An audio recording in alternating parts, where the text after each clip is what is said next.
دیالکتەکان شیرینی خۆیان هەیە. دووسێ گۆرانیت کردیە بە لەهجە شیرین و خۆشەکەی خەڵکی هەولێرێ بەس باوەڕکە ناتانی ئەو کسە بێ من ناتانی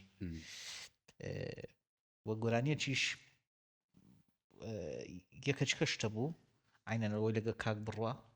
ڕاستەکەویش تقریبان بە لەهجە شیرین و خۆشەکەی هی هەولێرێ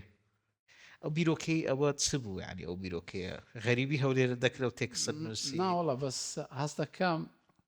فەراغەکەیە لەوێ دەگەی لەبەرەوەی هەموو دیالکتەکان شیرینی خۆیان هەیە. ڕەنگە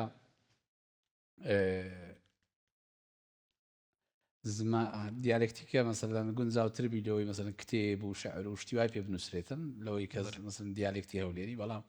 دیالکتی هەولێری جوانێکی تایبەتی خۆی هەیە، ناسکێکی جوانی خۆی پێوە دیارە. وەبزانام ئەوەی کە لە دەری هەولێرێ زیاتر هەست بە و جوانی دیالکتی هەولێرە دەکا لەوەی کەمە بە خۆمان خەڵکی هەولێرینە دەگەیرم جاگوتم لۆنا مەسن تەجروبە دەکەین بزانین بە دیالێک ئەگەر بتوانانی مەسەلەن وشە شیرینەکانی هەولێرێ ببینیەوە و لێکیان بدەیت دەتوانین تێکست و ئاوازی جوانە سەر دروستکەی باشە بۆ لۆ حەیران هەر بە هەولێری گوترایە و چەند خۆشی و دەتوانێت لۆ نتوانانی بەستەی پێ بڵێ وەنیا ڕاستە ئێدەوە فکرێمە بوو نازانمە تا چەند نەجاحەتی ناشتەکان بەڵام قەت مەبەستشم شارچێتی و شتە نەبووە لە مۆزوع بەڵام هەوڵمدایە کە ئەو زمانە شیرینەی کە مەسەلەن لەو شارەی ئەمە فێرم وەلەوە من تەواو بەنەوە عشق قسە دەکەین لە ماڵێ ئەم داک مڕوانزیە ینی زمانمان تەواو تەبعچکەیە